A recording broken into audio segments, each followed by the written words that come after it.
Hola, soy un cristiano reformado y aquí podrás escuchar mis vlogs a través de estos podcasts. Algunos la usan de pase libre para pecar, otros dicen estar en la gracia, pero en sus vidas parece como si no existiese. Quizás se tiene el concepto, pero no se lo aplica. Es por eso que hoy veremos qué es la verdadera gracia bíblica. Tanto que hablamos de la gracia en este podcast y tanto que la llevamos en el nombre de las doctrinas que seguimos, que llegó el momento de explicar lo que verdaderamente es la gracia. Y no, este no va a ser un capítulo del podcast para inconversos explicando el hermoso y desinteresado sacrificio de Cristo, sino que nos pondremos un poco más teológicos en el asunto.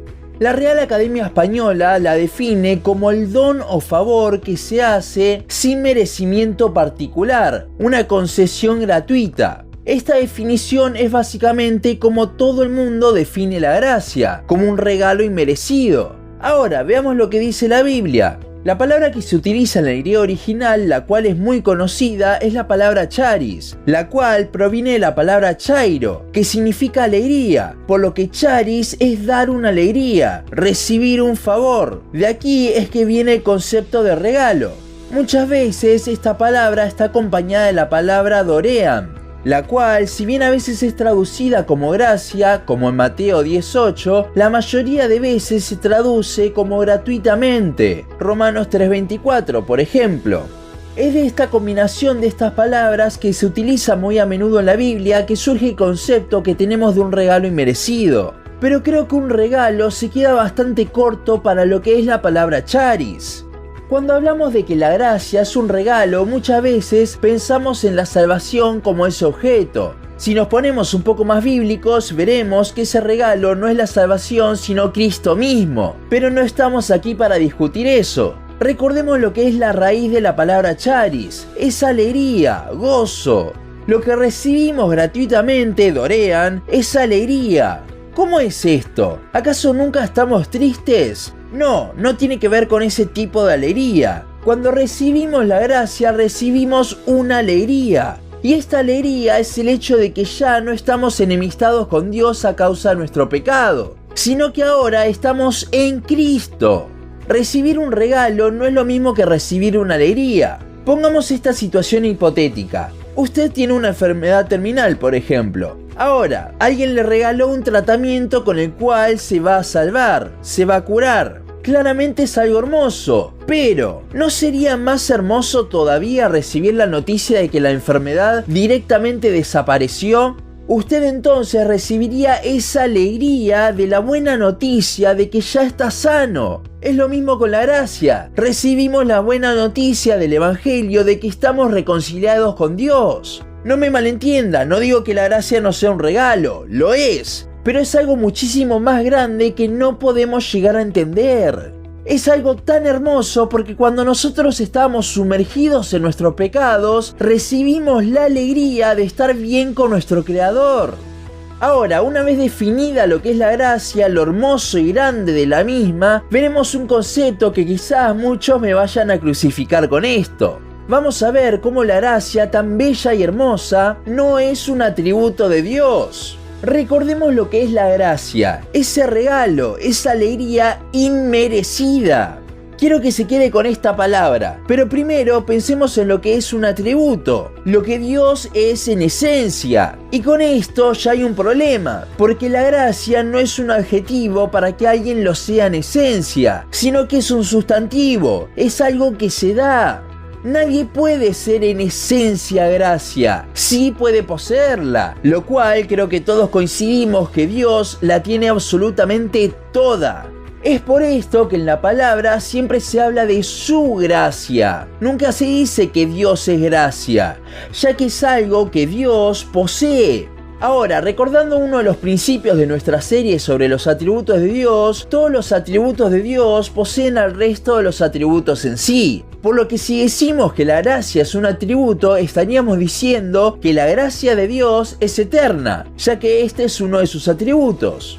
Ahora, antes de la fundación del mundo, cuando no existía nada, todos los atributos de Dios se manifestaban dentro de la Trinidad. La santidad, la justicia, el amor, la misericordia, la cual es ponerse en lugar del otro, y así con cada atributo estaban en Dios.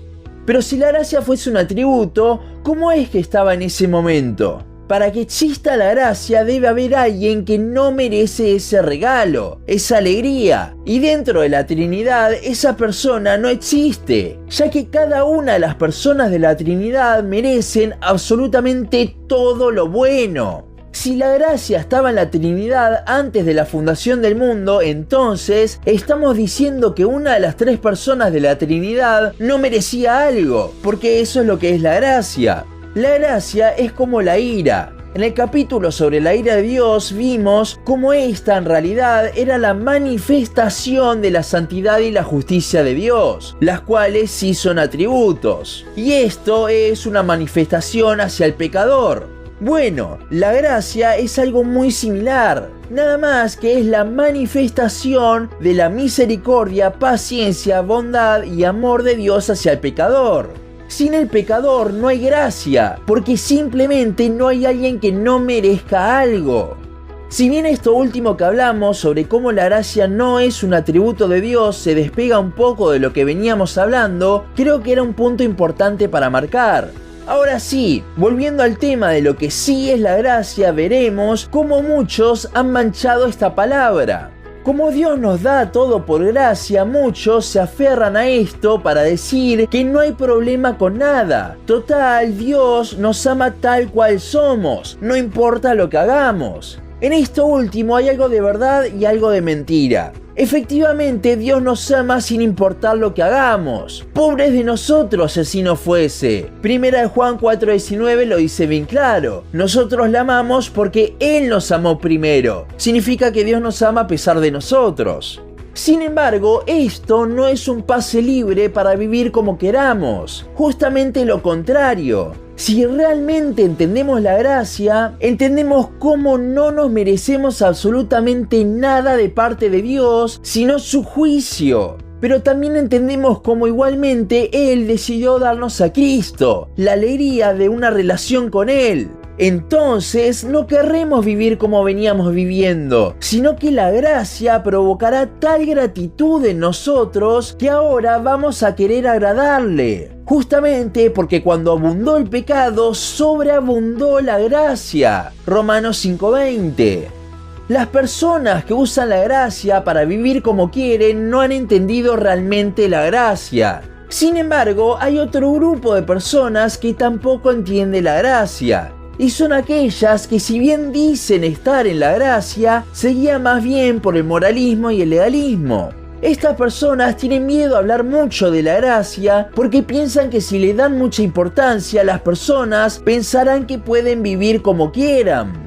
Si bien dijimos que son otro grupo de personas, el concepto de gracia es el mismo que tienen aquellos liberales, nada más que no lo aplican. Nunca podremos hablar lo suficiente de la gracia, y esto nunca debería llevarnos a vivir nuestras vidas como queremos sin ser obedientes a Dios, ya que si lo hacemos, entonces no estamos hablando de la verdadera gracia.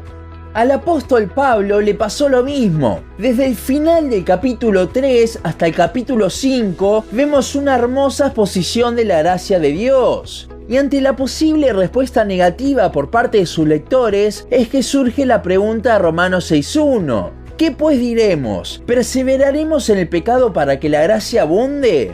A Pablo le preocupaba que los hermanos malinterpreten la gracia como un pase libre para pecar, ya que la ley ahora se evidencia que no sirve para nada más que mostrar el pecado. Es por esto que Pablo justamente refutará este falso pensamiento de la gracia, aclarando el verdadero aspecto.